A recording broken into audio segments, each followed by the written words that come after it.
I would say very focused on love. Self-love. Awareness, acceptance, and love. Touching.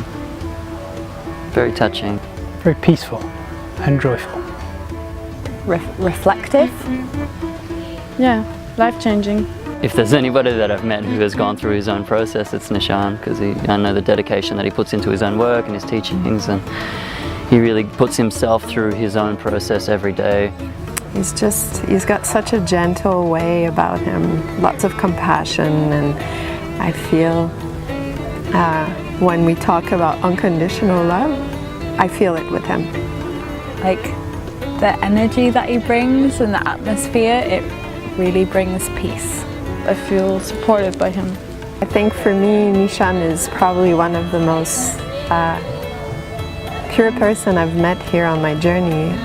He is compassion. That's Nishan. The workshop has helped me to see those trigger points and just face them in a very gentle way. About going back to your feelings and going back to the love for yourself and also for others. It really is about acceptance.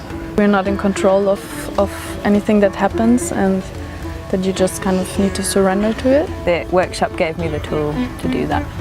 Gave me the tools to be able to notice how my own expectations lead to my suffering, and how my attachment to those expectations leads to pain. Just observe what's happening without having any goal of what it should be. Even though I've done a lot of meditation, he's explained it just in a very simple way that it just clicked for me. Maybe going through pain brings you to the light. Yeah, go through with it, and then there's gonna be joy and bliss.